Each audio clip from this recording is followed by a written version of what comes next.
নমস্কার, মহুয়া বার্তা ইউটিউব চ্যানেলে মহাভারতের ধারাবাহিক পর্বে আপনাকে স্বাগত জানাই। আজকের পর্ব লোমশ মুনি দ্বারা পাণ্ডবদের ইন্দ্রের বার্তা জ্ঞাপন, ব্যাস এবং অন্যান্যদের আগমন এবং পাণ্ডবদের তীর্থযাত্রা আরম্ভ।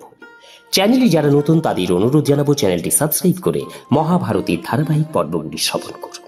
আসুন আজকের পর্ব শুরু করি। বৈশম্পায়ন বললেন, জন্মজয়, যুধিষ্ঠির প্রমুখ পাণ্ডবগণ, ব্রাহ্মণ, সেবক সকলেই লোমশ মুনির অভ্যর্থনা করতে হাজির হলেন। সেবা এবং আপ্যায়নের পরে যুধিষ্ঠির জিজ্ঞাসা করলেন, মুনিবর, আপনার এখানে আগমনের উদ্দেশ্য কি? লোমশ মুনি অত্যন্ত প্রসন্ন হয়ে মধুর স্বরে বললেন, পাণ্ডুনন্দন, আমি স্বচ্ছন্দে স্বাধীনভাবে সর্বত্র ঘুরে বেড়াই। এর মধ্যে আমি একবার ইন্দ্রলোকে গিয়েছিলাম। সেখানে আমি দেখলাম দেবসভায় দেবরাজ ইন্দ্রের সিংহাসনের অর্ধাংশে তোমার ভাই অর্জুন উপবেশন করে আছে। আমি দেখে খুব আশ্চর্যান্বিত হলাম। দেবরাজ ইন্দ্র অর্জুনের দিকে তাকিয়ে আমাকে বললেন, দেবর্ষি, তুমি পাণ্ডবদের কাছে গিয়ে অর্জুনের কুশল সমাচার জানাও, সেই জন্য আমি তোমাদের কাছে এসেছি।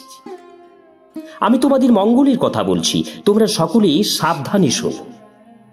তোমাদের অনুমতি নিয়ে অর্জুন যে অস্ত্রবিদ্যা লাভ করতে গিয়েছিল তা সে শিবের কাছ থেকে পেয়ে গেছে।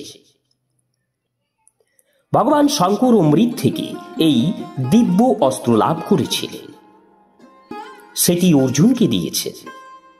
তার প্রয়োগ এবং প্রত্যাহারও অর্জুন শিখে নিয়েছে।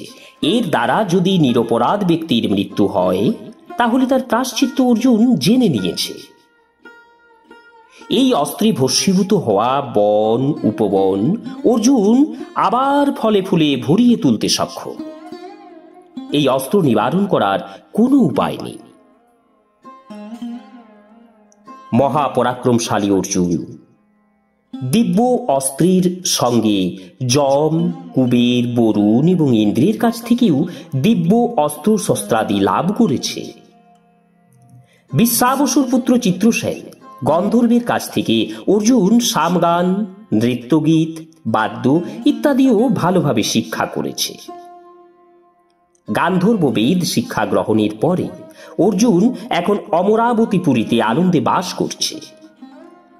ইন্দ্র তোমার কাছে সংবাদ পাঠিয়ে বলেছে যে যুধিষ্ঠির, তোমার ভাই অস্ত্রবিদ্যায় নিপুণ হয়েছে।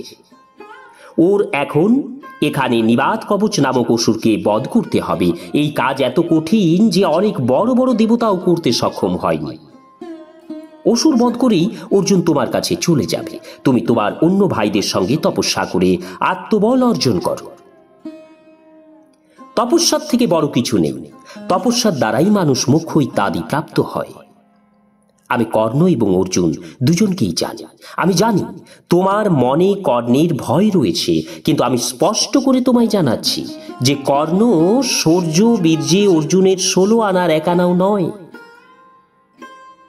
তোমার মনে তীর্থযাত্রার যে সংকল্প রয়েছে, লোমশ মুনি তা পূর্ণ করার জন্য তোমাকে সাহায্য করবেন।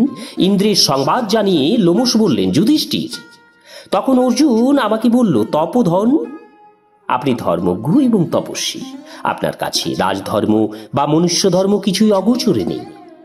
আপনি আমার পূজনীয় ভাই যুধিষ্ঠিরকে এমন উপদেশ দেবেন যাতে তিনি ধর্মের পুঁজি একত্রিত করেন। আপনি এদের তীর্থযাত্রার সহায়ক হয়ে পুণ্যবৃদ্ধিতে সাহায্য করুন।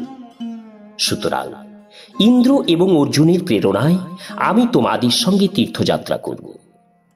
আমি আগে আরো 2 বার তীর্থযাত্রা করেছি, এই নিয়ে 3য় বার তীর্থযাত্রা হবে। যুধিষ্ঠির, তুমি স্বভাবতই ধার্মিক, ধর্মজ্ঞ এবং সত্যনিষ্ঠ। তীর্থযাত্রার প্রভাবে তুমি সমস্ত আসক্তি থেকে মুক্তি লাভ করবে। রাজা ভগীরথ, গয় এবং যজাতি যেমন জগতে যশস্বী এবং বিজয়ী হয়েছেন, তুমিও তাই হবে। যুধিষ্ঠির বললেন, মহর্ষি, আপনার কথায় আমি অত্যন্ত সুখী হলাম। আপনাকে কি বলবো ভেবে পাচ্ছি না। দেবরাজ ইন্দ্র যাকে স্মরণ করেন তার থেকে বেশি ভাগ্যবান আর কে হতে পারে। যে ব্যক্তি আপনার মতো সৎ ব্যক্তির সংস্পর্শ লাভ করেছে, যার অর্জুনের মতো ভাই আছে, যার উপর ইন্দ্রের কৃপা বর্ষিত হয়, সে যে ভাগ্যবান হবে তাতে সন্দেহ কিসের? দেবরাজ ইন্দ্র, আপনার মারফত আমাকে যে তীর্থযাত্রায় যাওয়ার আদেশ দিয়েছেন তা আমি আগেই আচার্য ধৌমের কথা অনুসারে চিন্তা করেছিলাম। এখন আপনি যখন আদেশ দিচ্ছেন তখন আপনার সঙ্গেই আমরা তীর্থযাত্রা করব। আমি তাই স্থির করেছি, আপনি আদেশ করুন। 3 রাত কামরূপ বনে বাস করার পর যুধিষ্ঠির তীর্থে যাওয়ার জন্য প্রস্তুত হলেন। সেই সময় বনবাসী ব্রাহ্মণগণ এসে তাকে বললেন, মহারাজ, আপনি লোমশ মুনির সঙ্গে ভাইদের নিয়ে তীর্থে যাচ্ছেন, আমাদেরও আপনার সঙ্গে নিয়ে চলুন। কেননা আপনি না নিয়ে গেলে আমরা যেতে পারবো না। হিংস্র পশু পাখির জন্য এবং দুর্গম জঙ্গল পথে যেতে হয় বলে সাধারণ মানুষ প্রায়শই তীর্থে যেতে পারে না। আপনার পরাক্রমশালী ভ্রাতাদের পৃষ্ঠপোষকতায় আমরা সহজেই তীর্থযাত্রা করতে পারব। আপনার তো ব্রাহ্মণদের উপর স্বাভাবিকভাবে প্রীতি আছে, তাই আমরা আপনাদের সঙ্গে প্রভাসাদি তীর্থ, মহেন্দ্র আদি পর্বত এবং গঙ্গা আদি নদী এবং অক্ষয় বট ইত্যাদি বৃক্ষ দর্শন করে কৃতার্থ হব। বনবাসী ব্রাহ্মণরা এরূপ প্রীতিপূর্ণ কণ্ঠে ধর্মরাজ যুধিষ্ঠিরকে বললে তার চোখ আনন্দা অশ্রুতে ভরে গেল। তিনি বললেন, খুব ভালো, খুব ভালো, আপনারাও চলুন। ধর্মরাজ যখন লোমশ মুনি এবং আচার্য ধৌমের সম্মতি অনুসারে ভ্রাতাদের এবং দ্রৌপদীর সঙ্গে তীর্থযাত্রা স্থির করেন, তখন ভগবান বেদব্যাস, দেবর্ষি নারদ এবং পর্বতমুনি কাম্যক বনে এলেন। যুধিষ্ঠির সবাইকে শাস্ত্রোক্ত বিধিমতে পূজা করলেন। তারা বললেন, শারীরিক শুদ্ধি এবং মানসিক শুদ্ধি দুইয়েরই প্রয়োজন আছে। মনের শুদ্ধিই পূর্ণ শুদ্ধি। সুতরাং তোমরা এখন কারো প্রতি ভেদ বুদ্ধি না রেখে, দেশ বুদ্ধি না রেখে মিত্র বুদ্ধি রাখো, এতে তোমাদের মানসিক শুদ্ধি হবে। তারপর তীর্থযাত্রা করো। ঋষিদের কথা শুনে পাণ্ডবগণ এবং দ্রৌপদী প্রতিজ্ঞা করলেন যে তারা তাই করবেন। দিব্য মানব এবং মুনিরা স্বস্তি বাচন করলেন। পাণ্ডবগণ এবং দ্রৌপদী সব মুনি ঋষিদের প্রণাম করলেন। অগ্রহায়ণ পূর্ণিমার পর পুণ্য নক্ষত্রে পুরোহিত ধৌম এবং বনবাসী ব্রাহ্মণদের সঙ্গে তারা তীর্থযাত্রা শুরু করলেন। তখন সকলে হাতে লাঠি নিয়েছেন, পুরাতন বস্ত্র বা মৃগচর্ম পরিহিত, মস্তকে জটা, শরীর অভিদ্ধ করছে কবচে ঢাকা, হাতে অস্ত্র, কোমরে তরোয়াল, কাঁধে বান ভর্তি তুনির এবং ইন্দ্রসেন ইত্যাদি সেবক তাদের পিছনে পিছনে চলেছে। নমস্কার। আজকের পর্ব এখানেই শেষ করছি। আগামী পর্ব নৈমিষারণ্য, প্রয়াগ, গয়া যাত্রা এবং অগস্ত্য আশ্রমে মহর্ষি লোমশের অগস্ত্য লোপামুদ্রার প্রসঙ্গ জানানো।